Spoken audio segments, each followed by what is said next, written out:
Back. Finally. Back. It's been a while. Yeah, the trio. It's been a while, man. Yeah, we definitely back, man. Life been lifing. Life been lifing. Like a motherfucker. Life has been lifing. Yeah. So we are back with episode 8, right? 8? Yeah, 8. Yep. And it's called Maintaining Control. Well, it don't matter what situation it is. Because I was definitely about to ask you in the text thread, like, is this about something particular, maintaining control, or Nah, it can maintaining control? You can be in any situation, whether it's at work or work, relationship, family shit, whatever. You know. I know for me that's something that I've lost in the last 2 months, lost control of myself. But definitely been working on learning how to regulate my anger and how to effectively, you know. So was you saying, so in a sense, you kind of working towards being more in control? Emotions, Yeah. angers, feelings, Yeah. especially when it comes to what I say, because sometimes I'll just say shit. Fly off the handle. Man. Yeah. That'd be the worst. Yeah. Because sometimes, like, I don't know, I've came back from it, but I've seen people, they haven't been able to come back from it, you know? Yeah. So it's funny because I definitely think I think my testimony to that is probably with what I've been going through is understanding that I'm not in control. That's the thing that I've, as a husband, as a father, as a worker, as somebody I'm always trying to chase a bag opportunity. I'm always trying to figure out ways to try to be better, to try to bring home the bacon for my family. You know, sometimes, you run into these red lights a lot. Pause. no diddy. You let's just say stop signs. But you run into these stop signs, and life can get real frustrating when you feel like, it's always something. It's like you feel like you make 2 steps up, and then it's like something. It's something. It's always something bumping you. Like God damn. Like, can I just have like? But then you. And part of the frustration is that you want to be able to control the narrative. You want to be able to control the climate of your life, and the reality of it is that, to a degree, certain things I'm realizing that I'm in control of, and certain things I ain't got no control of. It's just gonna be what it's gonna be. Now, coming to grips with that that's the meat and potatoes. That's the hard part. Like, how do you come to grips with knowing that in certain situations it's not meant for you to have control of everything? I think that is the control, though. Yeah. That is the control. So once you get in that situation or get to that point where something is going on and you realizing, hey, this is completely out of my hands. Mm-hmm. Or realizing that, right? And not flying off the handle. Mm-hmm. Right? Not crashing out. Mm-hmm. Just sitting in that moment and putting your best foot forward, so to speak, to maybe get out of the situation or just be able to navigate yourself through the situation. I feel like that is the control. So, yeah, you aren't in control of the situation, but you are in control of Quick second, Pete. How you turn your mic towards you. How you handle it. Yeah. You know what I'm saying? Yeah. So I feel like that is the control. And that's something that I have to be very intentional about and be mindful about every time. Because when life happens and situations happen, it's kind of hard to sometimes you forget those things, right? Because you just get caught up in the moment. Like transparency moment for me, like between my job situation, you know, wifey has had some health issues recently. You know what I mean? Like, and so that's been a whole thing, right? Like, because she isn't necessarily 100%, right? So she's getting there. It's things that's happening, with doctor's appointments and stuff like that, where she gonna get back to herself. But the worry in me tends to like manifest and kind of takes the front seat sometimes. Right. So, there we go again with that control thing, right? So now it's like, so I have to be intentional about reminding myself, like, oh, like, hey, man, like, it's so many responsibilities that I have because I have to maintain a level of strength for her.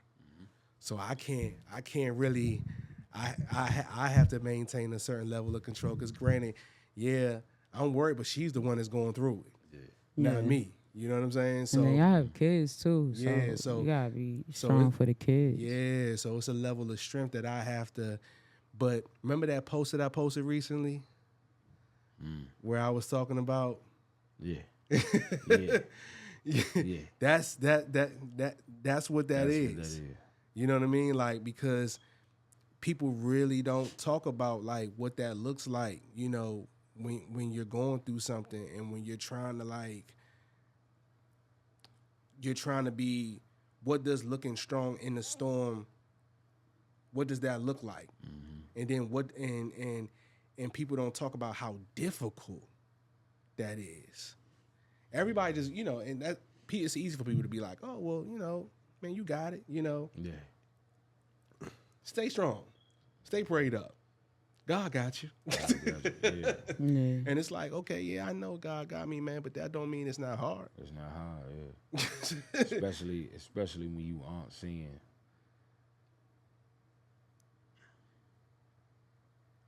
When you aren't seeing it. Yeah. Right. Yeah. You know he got you. Yeah. And especially when you're in it, And right? you in it, yeah. Yeah, you're in it. So,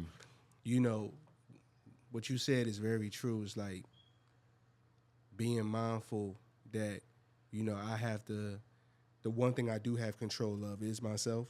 And that's what I've been coming to grips about as well, because like, kids see everything. Austin 17, Madison's 13. They are probably the most analytical, more than Blair is, even though she's 8. You know what I mean? Like the 2 oldest, they really see. And last week, Madison, I had a moment. Madison asked me, she said, Dad, like, what's your dreams? Man, you want to talk about a moment where I had to like really like think about and talk about it, and then like, cause she's the one, like she's like my twin in a sense when it comes to stuff like that, and I'm like, and then she's like, why aren't you following your dreams? You know what I'm saying? And when a kid asks you that, like it just, I had a moment. And then wifey came down on me. I mean, not came down on me, but she told me, she was like, look, you've been doing this work, home, kids. You've been doing that for a long time. You need to like come out, call your boy Nick, like you need to like go outside. Like, and have some time like for yourself. Like it's dangerous for you to do this, right? And so a lot of people don't know, like, the reason why I'm like cause y'all know, like y'all see me, y'all like, damn, like P, like he dedicated to his family and all that. But I became overly dedicated for my family because remember my last year at Cheltenham? I don't know if you was there that day, and Tiff was already gone. But I had left early because my father-in-law had a stroke. Yeah. Remember that? So that was kind of like the phase of me where I was already kind of prepping to leave already, but that was like the icing on the cake. Then I rolled. That was a moment where, you know, my wife, she was going through it, you know, having to be like the sole provider for her father. He's not 100%. He's alive, thank God. But, you know, just having to adjust to a whole new Lifestyle. with her dad and having to support her dad when he's not necessarily in the most healthiest space possible, right? So I dedicated myself to being strong for her and being strong for the kids and being Superman and doing that, right? And what that looks like sometimes is you saying, forget yourself. Get yourself. Forget me. You know what I'm saying? Like I'm I'll be just all right. I'm gonna be all right. So 2 years passed, 3 years passed, and now my daughter's like, what's your dreams? My wife's like, you need to go outside. Kids gonna bring that out. Kids gonna bring you out, man. Man, I was upstairs, man. Madison went upstairs and Maria started talking to me, man. I broke down, man. I had to get it out, because you don't realize it until somebody like really brings it to your attention, and then you think about it, and then in that moment, like you reflecting, you like, damn, like. But I think what really jammed me up was because they made me feel seen.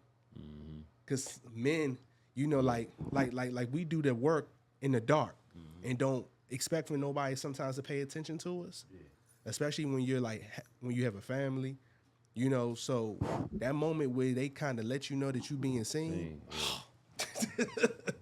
you know. So with going back full circle to the control thing, I realized that, you know what, like it's certain things I don't have control of, but I need to start taking control of, like, my life as an individual with my family. Right. You know what I'm saying? Like my like who's Chris? Like outside the father and the husband, like I need to like take control of like who I am as an individual and make sure I take control of me hanging out with my friends, my quality of life outside my family. Because everything has been around them so much that I've been neglecting myself. You know what I'm saying? So, you know, that's not, I mean, I'm sorry, I had to get that off. Nah, it makes sense. So for me, you know, maintaining control is it's also part of emotional intelligence. Yeah. For me, like I said, picking this topic from things I experienced, for me it was just kind of one of those things where I gotta have the last word. So if I feel like you not hearing me, then that's when it erupts. And it's kind of like, I sat here and I heard you. Yeah. I listened to you. I let you scream with me too. You know what I'm saying? Or whatever the case may be. Or when it comes to family. Yeah. When I noticed that in the last year, when I've set boundaries, it's kind of like piss people off. Yeah. So when those boundaries are crossed, I'm not trying to erupt. That's when it come like for example, I was always the one picking and dropping my grandmother off. It was like I felt like nobody else in my family would do it. And so what I started doing was making sure that once I left a family function, I had somewhere else to go. So I couldn't do it.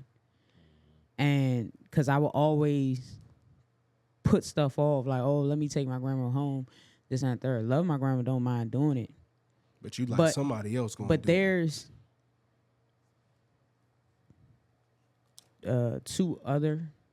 now 4 other grandkids that can do it.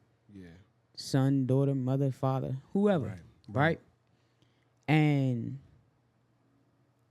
I think my breaking point was when I was at work and I was working in Annapolis. This is when I was working at Champ Sports. And this had to be like maybe 2011 or 2012. Yeah. And I was getting off to go to my dad's house for a cookout. I got a call from a family member. Hey, we need you to pick up grandma. So I'm saying to myself, y'all want me to ride all the way from Annapolis, past Dad's house in Upper Marlboro, to go to Oxon Hill, to come back up when y'all are right there. Yeah. Everybody kind of lives 10, 15 minutes from each other, and then y'all gonna have her wait for me to get off. Man, I purposely stayed at work. So to closing, I went to my manager at the time. We was like a good friend. I was like, yo, I'm trying to stay. I'll close. I was supposed to get off at 5. I was like, no, I'm going to stay. So I had got a call like around 7. Oh, where you at? I'm still at work. I ain't getting on till 9. Yeah. So now it forced them to go get her. But that was my breaking point. And it was like, not that I want to do it, but y'all depend on me so much. I'm exhausted too. You know what I'm saying? And I think I did well with controlling that, because what I really wanted to do was go off and be like, the fuck y'all want me? You know what I'm saying? That's fucking stupid, y'all. Yeah. But I didn't. So from then on, I just made sure I had something else to do. Yeah. Now, every here and there, I would do it. But, you know what I'm saying? I don't like when people just throw it on me, especially like if I'm at the house and we leaving. Oh, Tiff, can you say, man, I'm got something to do.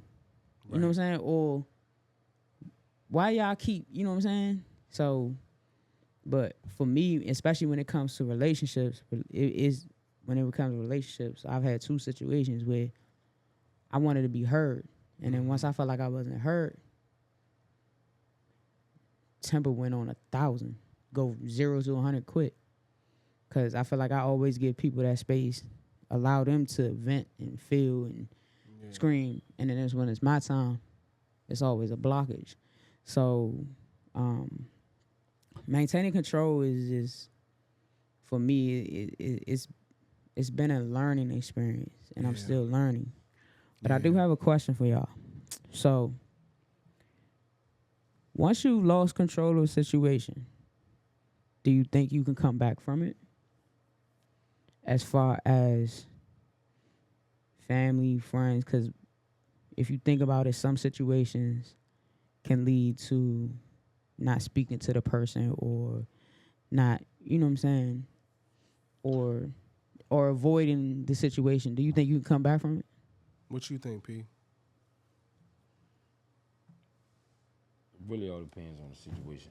But I feel like you can come back from any situation. And I don't know if that's just me based off of life experiences, my own personal life experiences. But I feel like it's you can come back from anything. From most things. I'll say that. And then too, also with that, it all depends on what losing control looks like for that individual. Because everybody's temperament is different. You know what I'm saying? So that's why I changed what I said from anything to most things. Yeah. Because I think even if the situation gets physical on whatever level,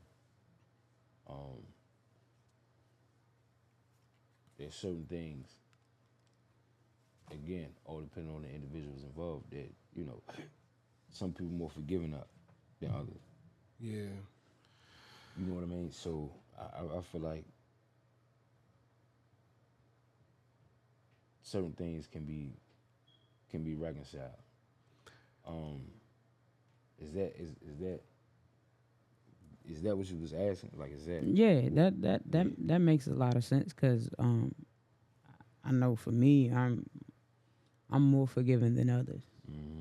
Same here. Same here. I'm very more forgiving than others. And some people you can say something, and you will never speak to them again. Yeah. Yeah, You know what I'm saying? Other people, it can be a shoving match. Yeah. You know what I'm saying? Fists might get thrown, or, you know, might get elevated to a high level, but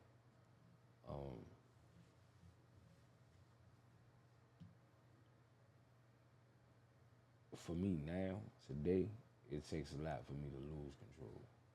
Yeah. What got you to that point? Over Like, what made you say, all right, was it a particular situation, or was it or you kind It of it got tired of certain it things? it was it was a particular situation. Um, it was a particular situation or conversation that I had based on a lot of uh, prior, events Mm.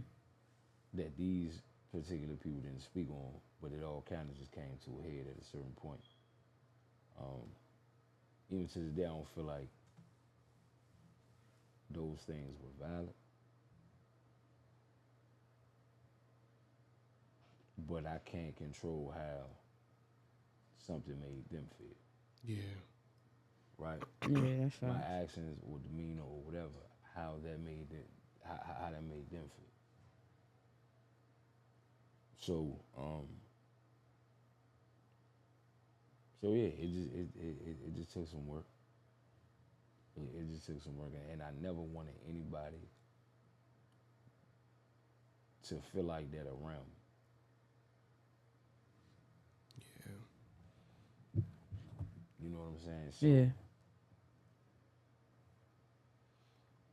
So, you good over there? hey, I'm straight. Mm. Yeah, I'm good. You know. Nah, I mean, I definitely feel like if it depends on what the situation is for sure.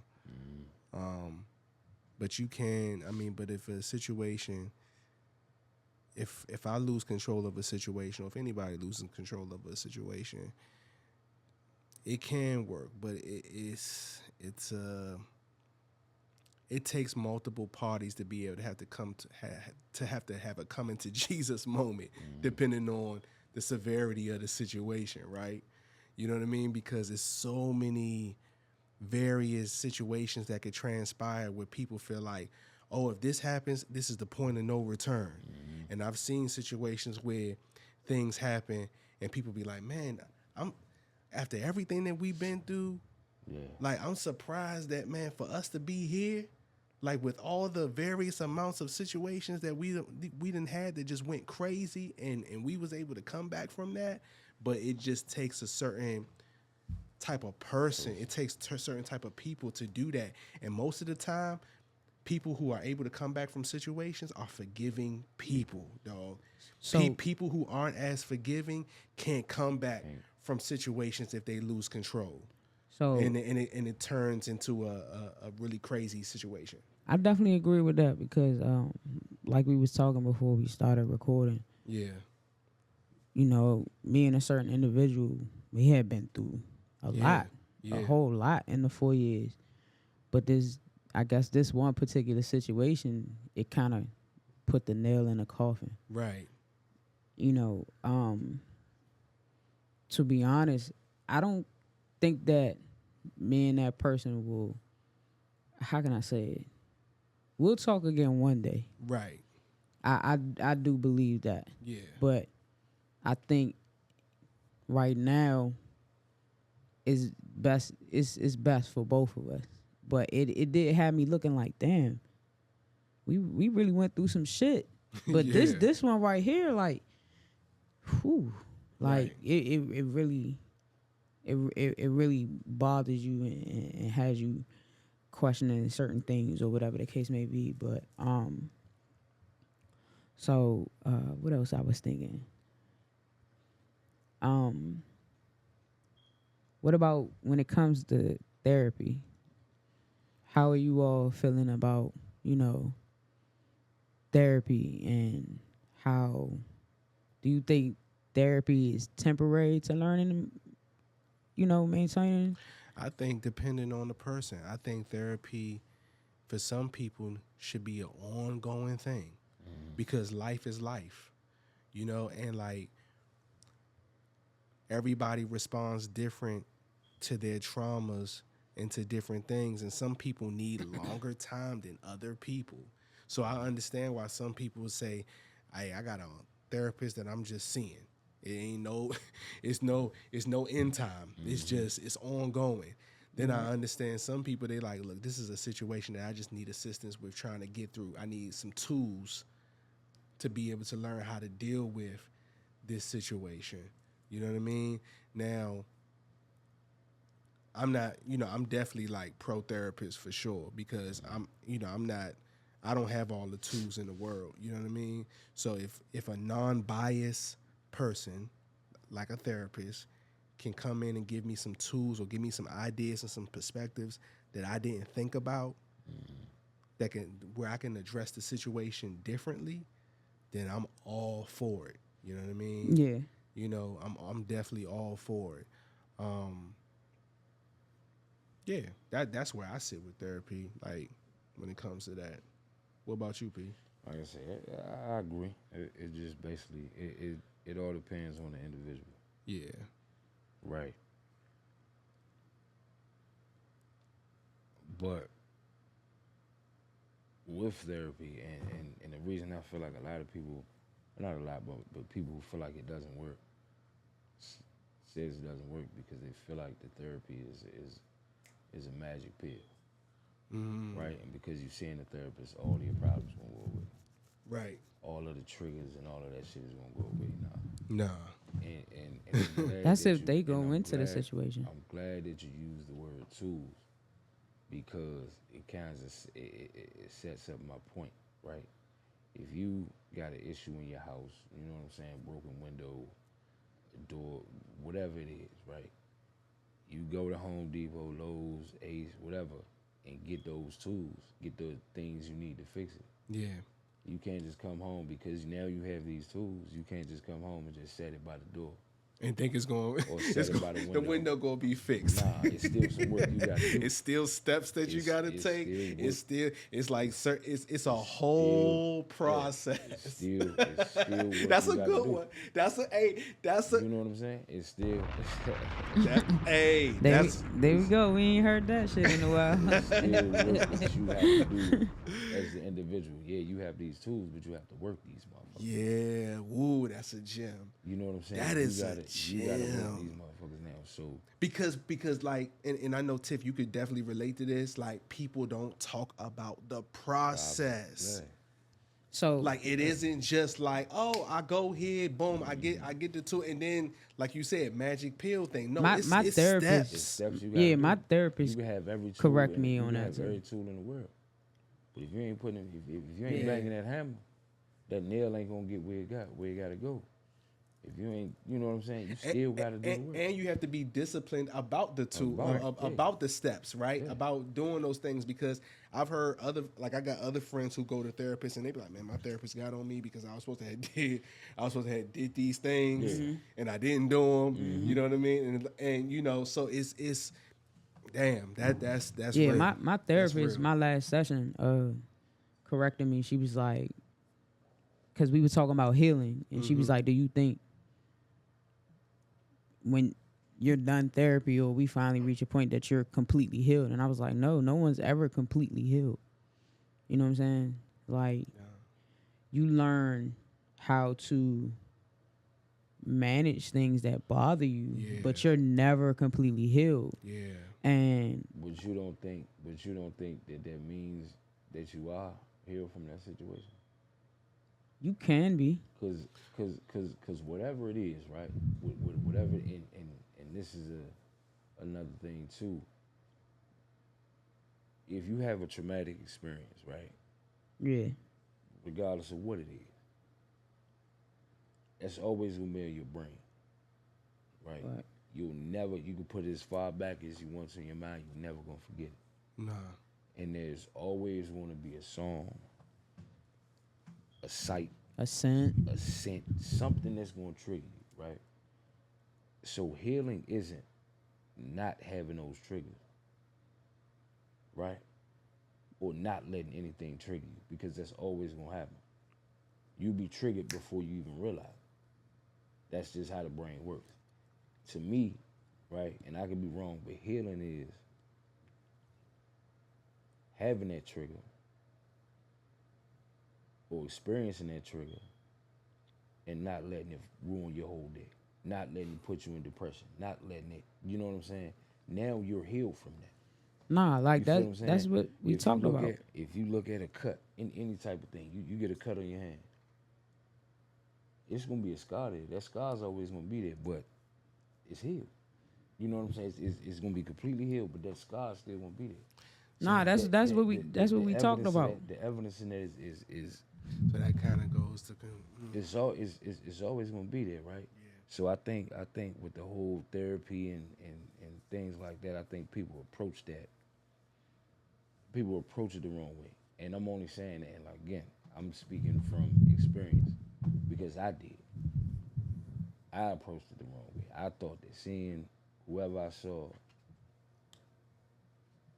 all of the shit was gonna go away, and it wasn't gonna bother me no more ever, right?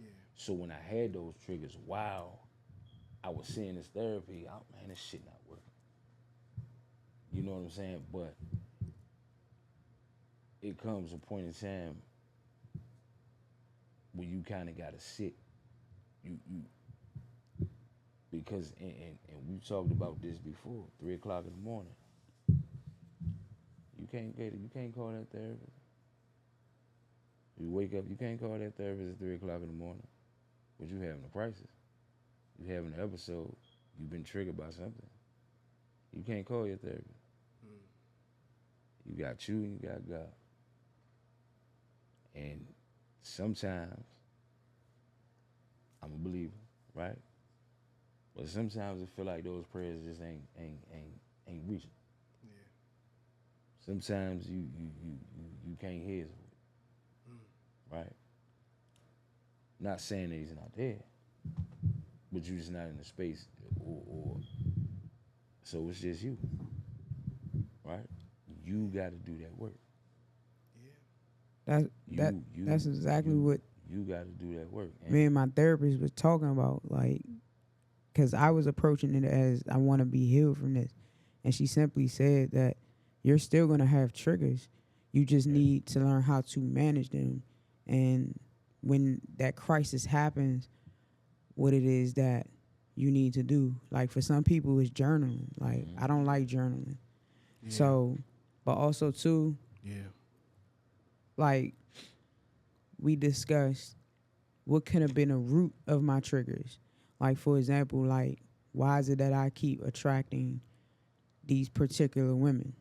So then we started to, when I do trauma therapy, so when you start to really kind of tap into them demons that, you know what I'm saying, like, oh damn, this shit is really coming from my childhood.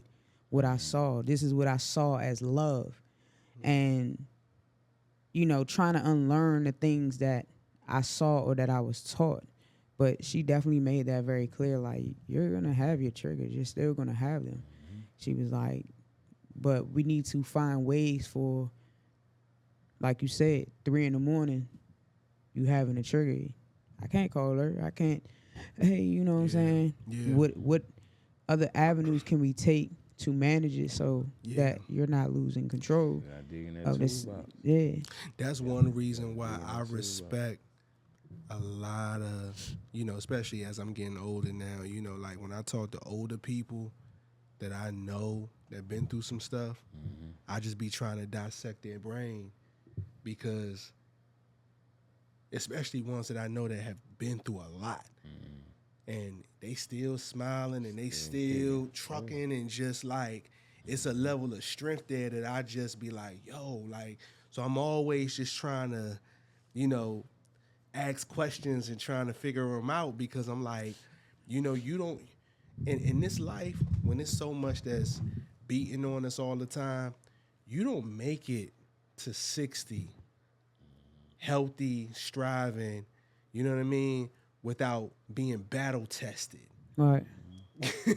You know what I'm saying? Like it's almost like the strongest people in the world got chinks on their armor. Yeah. Got all types of like battle scars. They got look, I got this. Look, I earned this year. I got this scar right here. I earned this year. This right here, I earned it. It's almost like seeing a soldier that's been to many wars, right? And it's like he got all these ribbons, and he done been through hell. But he's elite though. He's elite. He's elite because of everything that he's been through. So that's going back to what you're saying about being like a believer. That's one thing I will say that stands true is that we don't go through nothing for it to defeat us. It really is to make us stronger. Yeah. But sometimes we all have a tendency of, hey, like when you in it, you don't know. When you in that storm, you like, damn, like when is this going to end? You know what I mean? But we not seeing what it looks like 20 years from now. Because you can't See, you can't really see through the storm. So you don't see what you look like 20 years from now, and the level of strength that you're going to have, and how that's going to influence and inspire a 20 year younger version of yourself that's going to see you, Right. and you and me, right? Yep. It's going to be somebody just like you, 20 years younger than you, that's going to be looking at you like, damn, Right. like, man, she got it together, man. Like, how she, but don't know your story. I feel like a lot of people do look at me like that now. Yeah, It's yeah. not even, it's now like they Yeah. see that, okay, well, you're fashionable, you got your car, you got your bachelor's and master's, Yeah. or you working on your doctorate, you got a career, Yeah. you got this, you got that, but don't know like, man, I done been through some shit. Yeah. I done been through some fucking shit. Yeah. Like yeah. Where it's Yeah. been times where I almost wanted to quit. Even sometimes when this doctorate program gets hard, I be wanting to quit, but I was like, nah, I'm too close. I'm Yeah. about to graduate next year. Yeah. I'm about to just kick this shit into overdrive. Well, I will say this, because I'm all for bigging up people. Like, you gotta, I mean, and I'm pretty sure MP agree with this. Your spirit of perseverance is like by far probably one of like you gotta like pat yourself on the back for that. like you like how you persevere, like that's like to be applauded for sure. You know what I'm saying? Yeah. Like we gotta do it because at the end of the day, like we all have these traits, right? Like I had a youngin, like the 20-year-old youngin at my job. He talked to me. He said, man, I want to just ask you, man, like, why you want to, like, man, I know you got a new situation coming and, but like you want to like leave MGM and like, he said, man, because I'm not going to lie, man, since you came over to K9, man, it's been, man, everything, man, like, I just love talking to you, man. Like you just have like, it's just it's just inspiring talking to you, man. Like, I just feel like we're going to be all right. And the last time somebody told me that, I was at Cheltenham. So then I'm thinking to myself, what is it about me that wherever I go, somebody always saying, like, I'm just always like, and I'm like, because everybody gift is different.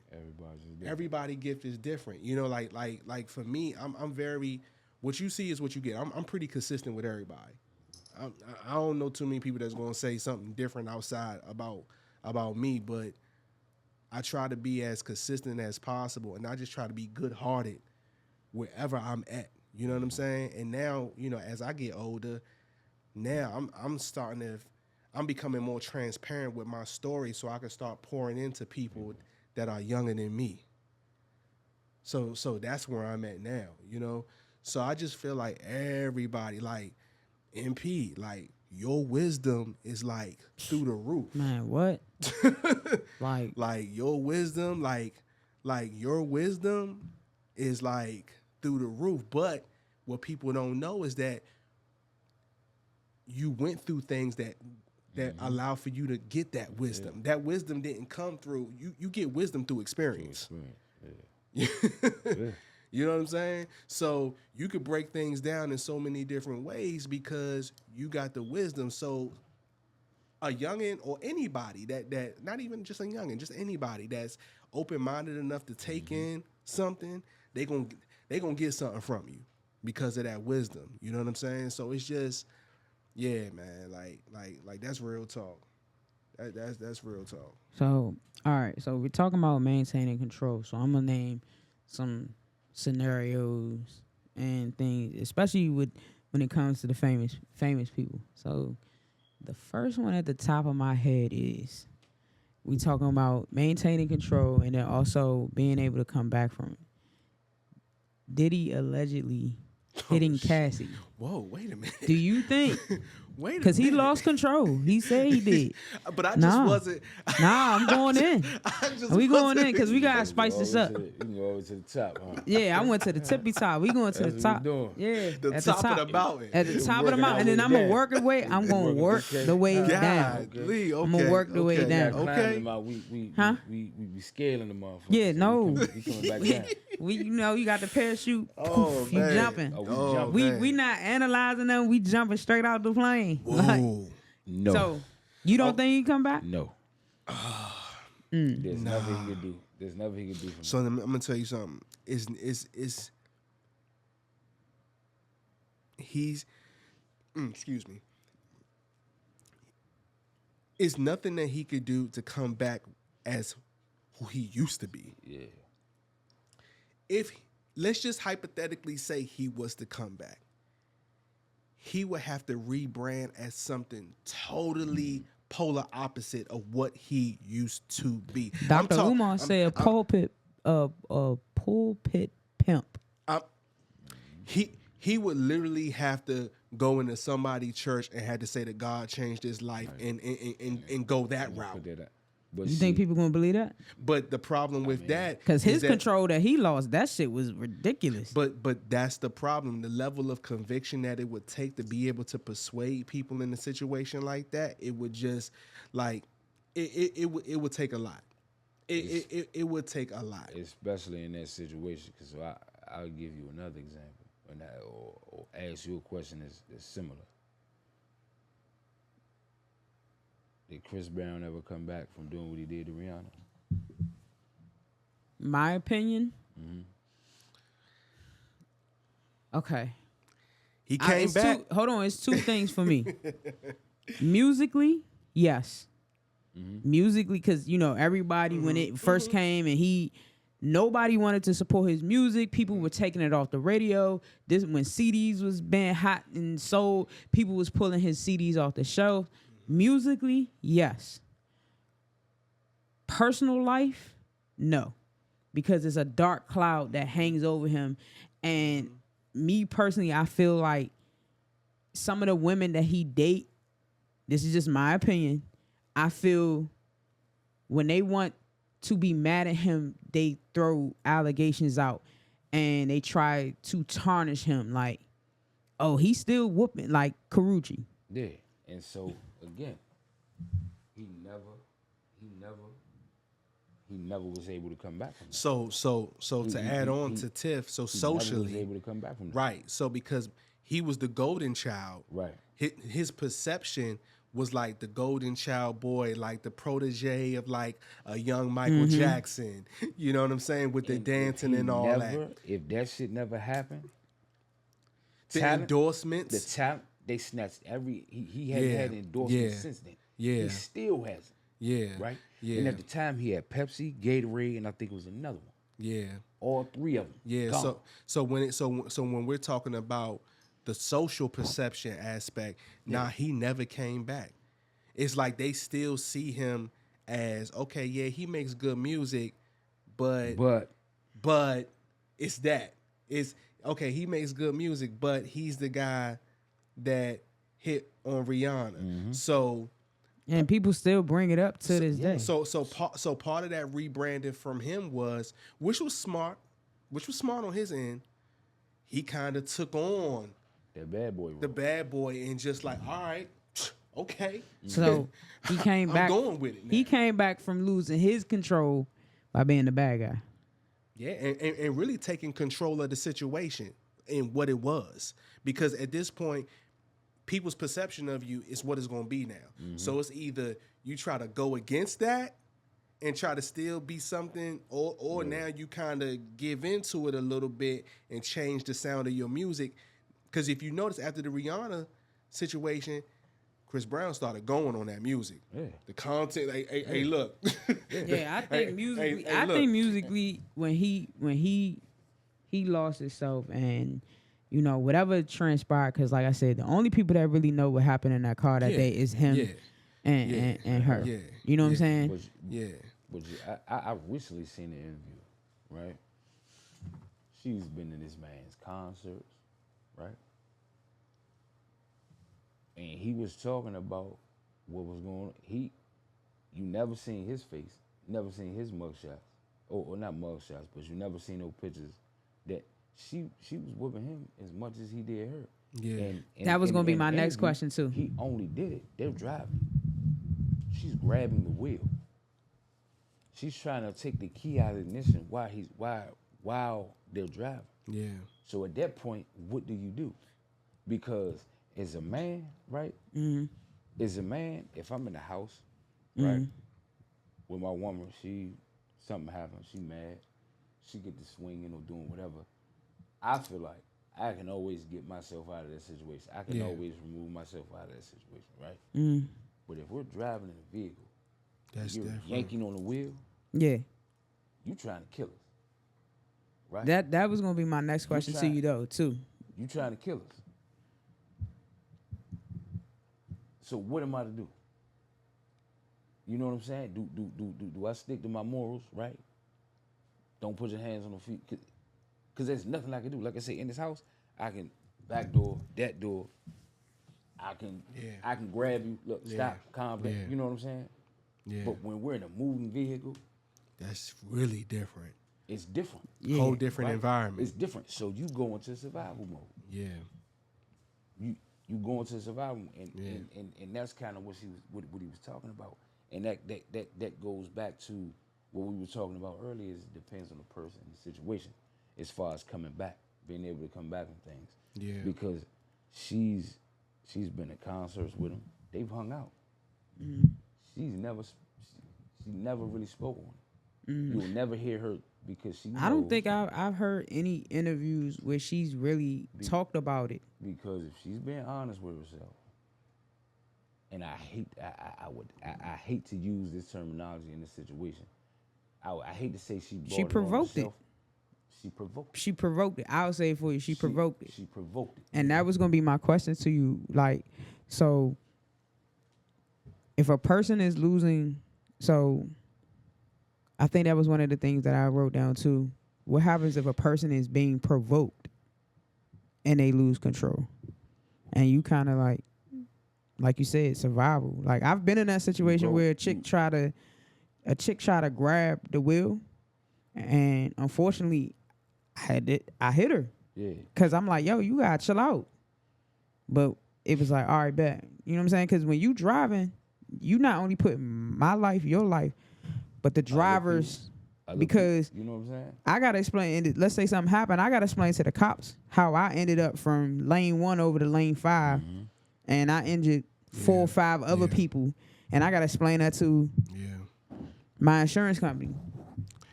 Yeah, I definitely say, like, if it's a situation and you're being provoked, How do you maintain control? especially Because some people will take you there. especially physically being provoked, then the response is going to be physical. Yeah. If you're provoking me physically, then I have to control the situation physically, especially if I'm playing like process of elimination, and I've seen in all possibilities, I don't have no possible way of getting out this situation but to try to control this person physically and then remove myself, then that's what I'm going to do. Right. You know what I mean? So it just depends. Now, let's just say baby boy factor.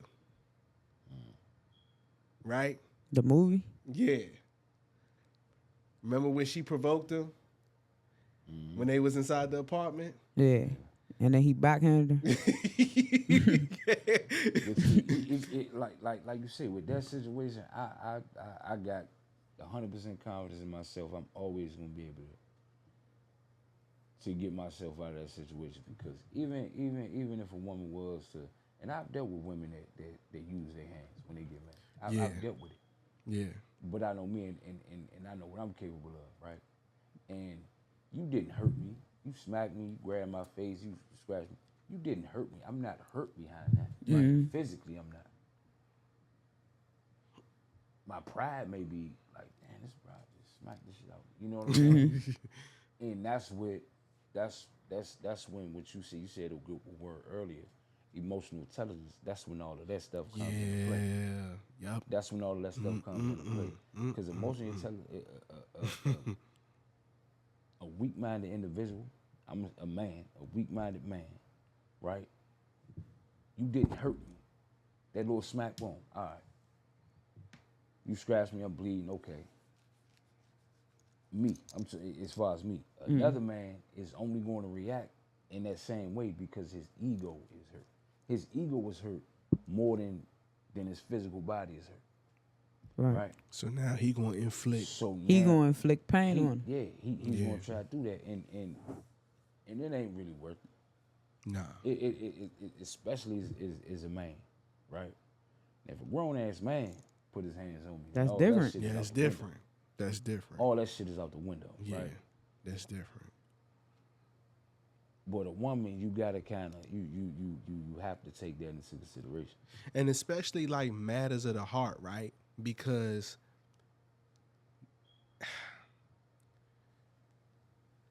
we've seen it online where women have taken their cars and rammed their cars into the dude cars because he cheated on her or something like that. Like at this point, this man has done nothing to you physically. Yeah. Okay, he cheated on you. And okay. they lost control like shit. And you lost control by taking your car and trying to run the man you're not over. Thinking about nothing that can come from it. Yeah, like This is your car. You're on This man can autopilot.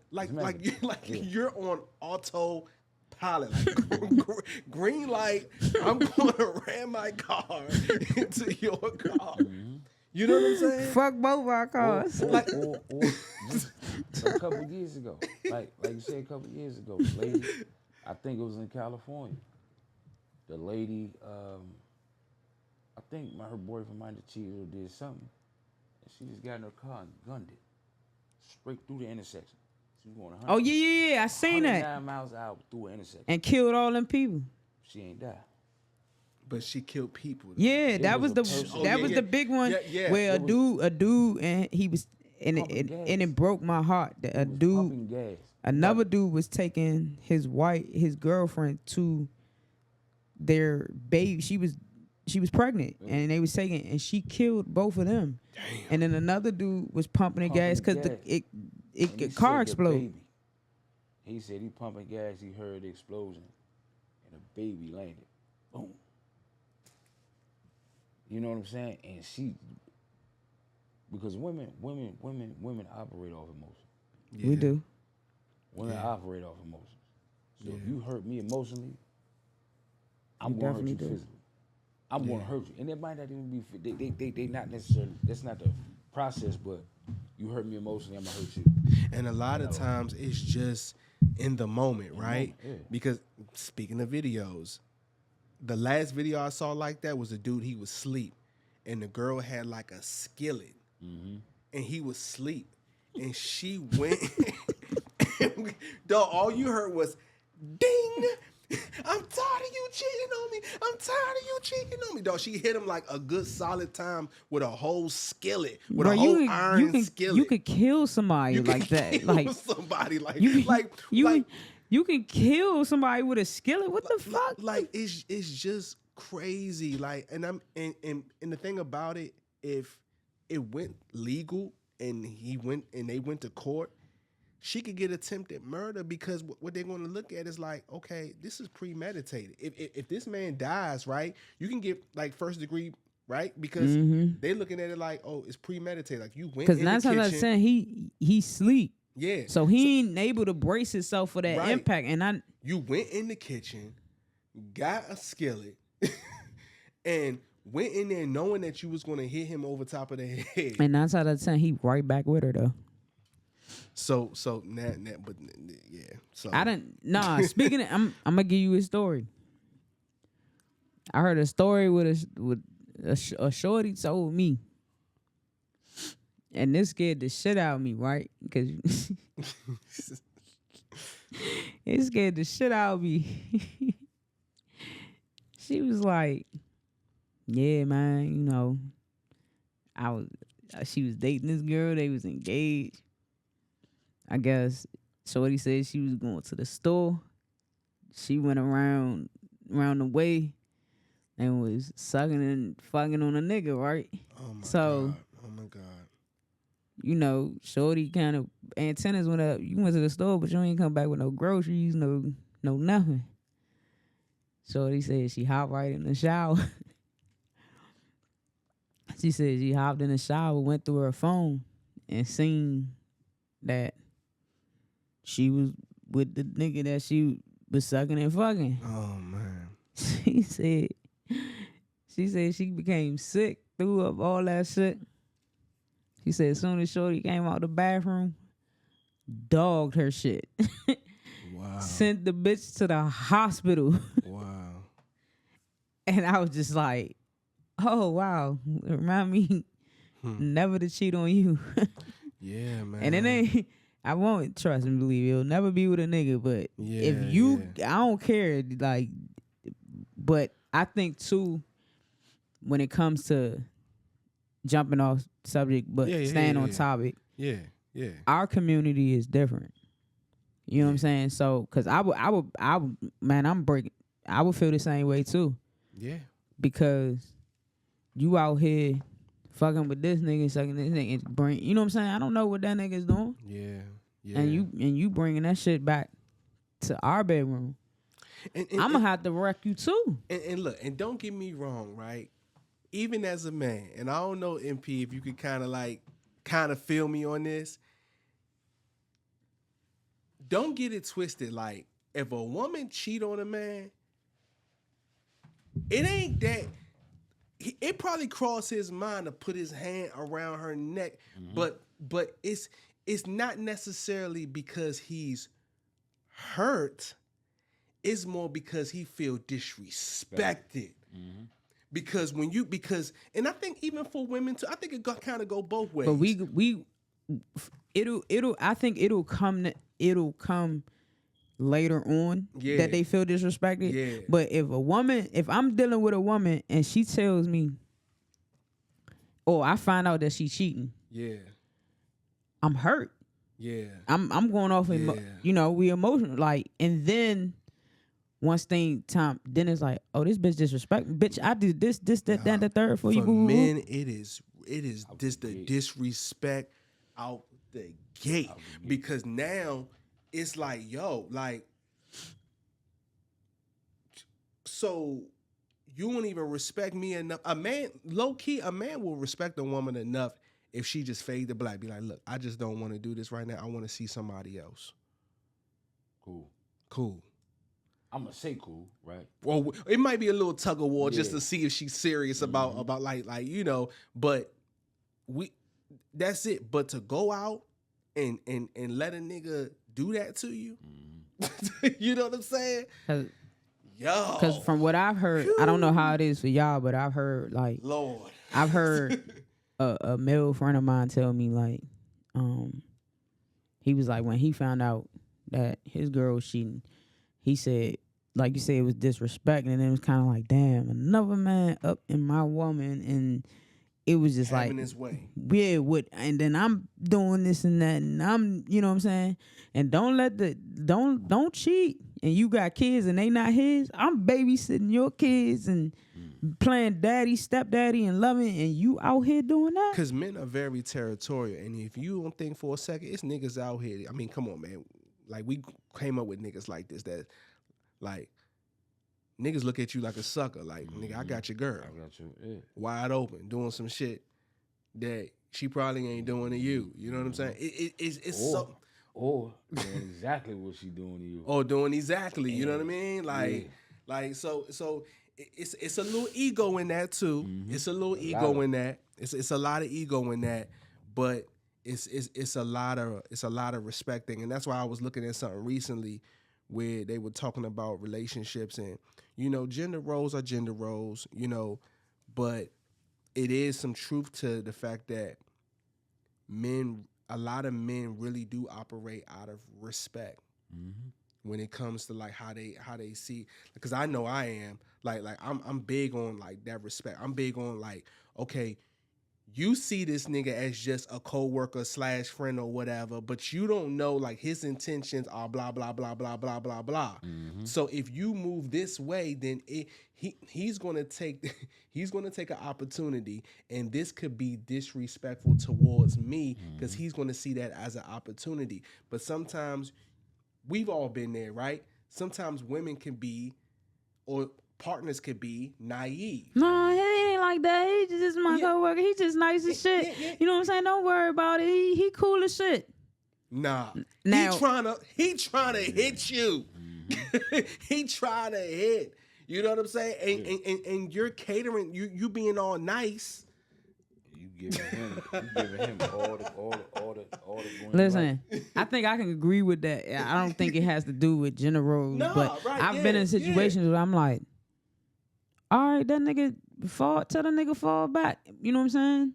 Like, I ain't no jealous individual, but you don't see nothing crazy But about we that. know what it looked like But when yeah. a nigga trying to play the sideline, you know what I'm saying, trying to Nah, disguise he just himself. like, he just gave me a ride. You know what I'm saying? Nigga trying to disguise he himself bought me as lunch this. today because I left my wallet at home and A wolf in sheep clothing, man. And don't even realize it. But a lot of because the moment you had one bad moment in your household and you come to work depressed, what's wrong? You good?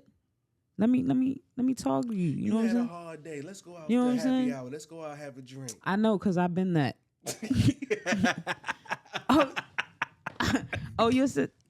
You having a bad day? Damn, what happened? Man, look, I got you. I got you on lunch. Sitting there and talk. Next thing you know, I got your number. We texting. So every time the person pisses you off, and then eventually we move. I mean, how many times y'all done been in clubs and y'all can always see the girl who just broke up with her boyfriend because she the drunkest. Toe down. She doing the most in the club because she trying to get over old boy. So somebody probably can end up taking her home because she gonna do whatever to try to forget about old boy. I just seen I forgot. I don't know if it was Smiley post or somebody. I seen somebody post that on Smile.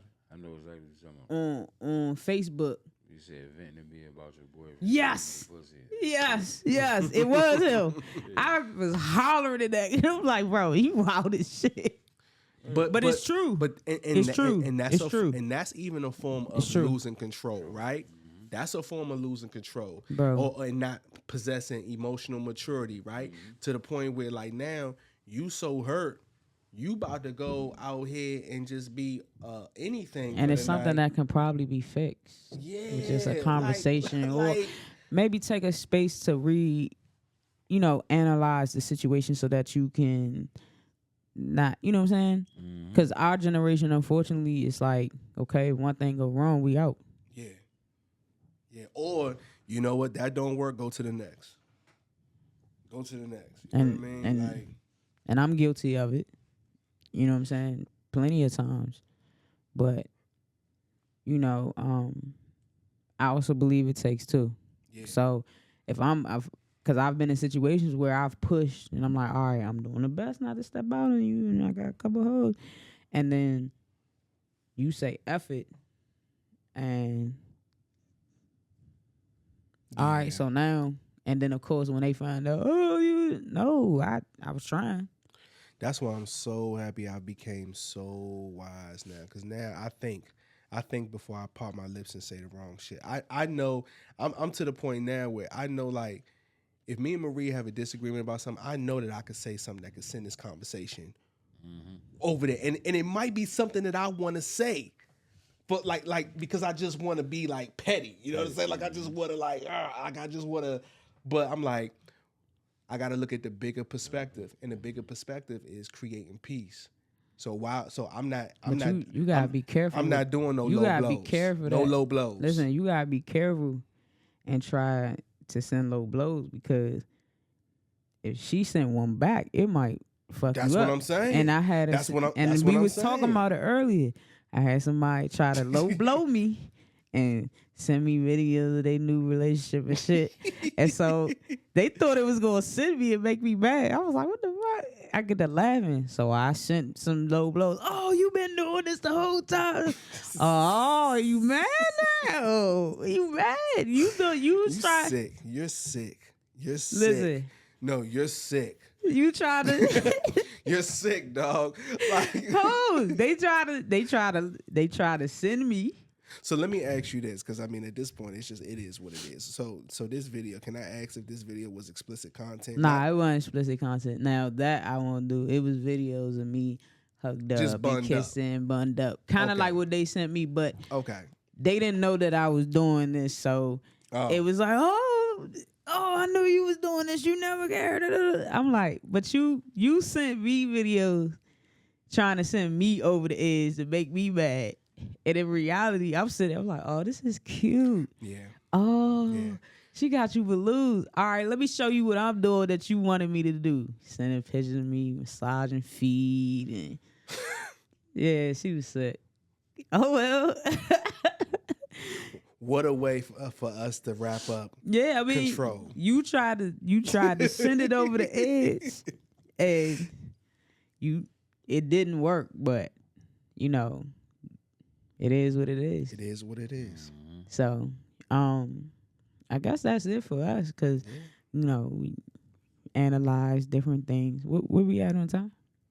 An hour and 7 minutes. That's cool for us. Yeah. So, once again, it's been a minute.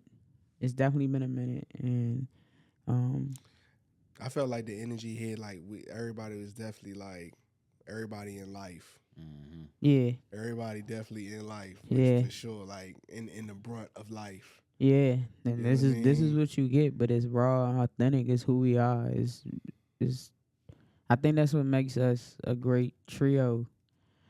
We are who we are. You know what I'm Yeah. saying? Whether you have an off day, on day, you gonna know it, and you know what I'm For saying. sure. You gotta respect it, and Yeah. that's who we are. But we still gonna give you that real and that honest With content. tink stuff in the back. Yeah, that's always the backdrop. Always the backdrop. Always the backdrop.